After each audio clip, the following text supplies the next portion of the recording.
आगे से जज साहब ये कहते हैं कि मैंने 100-200 लोगों से पूछा कि तुम्हें कंटेंट मिला है कभी, तो उन्होंने कहा कि नहीं मिला। अगर आप ये कहते हैं कि आपके करीब वो ब्लास्फेमी नहीं है, तो इसमें मेरा क्या कसूर है? पाकिस्तान का कानून जिसको ब्लास्फेमी कह रहा है वो ब्लास्फेमी है।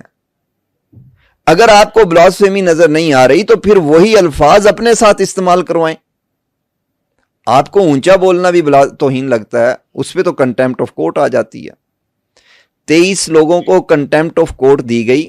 आपने उस वक्त तो नहीं पूछा किसी अदालत ने हमसे कि क्या तुम तौहीन अदालत करने की नीयत रखते हो, लेकिन आप कहते हैं कि गुस्ताख से यह पूछा जाएगा कि उसने तौहीन करने की नीयत से गुस्ताखी की। मुझे बताएं कि प्राइवेट पार्ट पे हुसनैन करीमैन की वालदा का नाम लिखा जाए, मेरी माँ का नाम लिखा जाए, तो क्या मैं उससे ये पूछूंगा कि तुम्हारी जो है नीयत क्या थी? या ये पूछना चाहिए कि तेरी जुर्रत कैसे हुई कि तूने सरकार दो आलम सल्लल्लाहु अलैहि वसल्लम की के ख़ानदान से ये नाम इस जगह पे लिखने की तेरे अंदर जुर्रत कैसे पैदा हुई? कानून ये पूछेगा या ये पूछेगा कि तेरी नीयत क्या थी?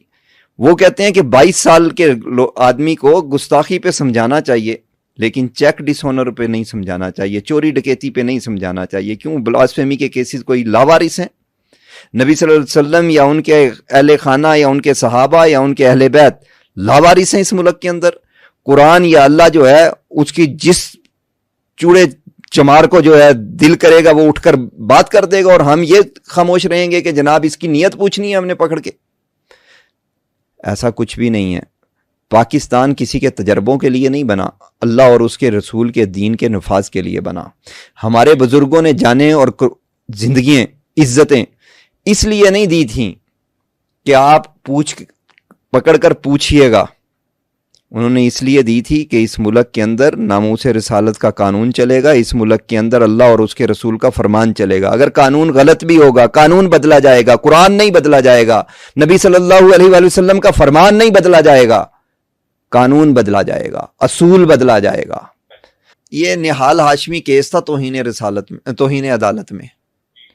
नून लीग से ताल्लुक रखते थे, उन्होंने अदालत में चीख चीख के कहा कि मेरी नीयत नहीं थी कि मैं अदालत की तौहीन करूं, मेरे तो बच्चे भी वकील हैं, मेरे बुजुर्ग भी वकील हैं, मैं क्यों तौहीन करता?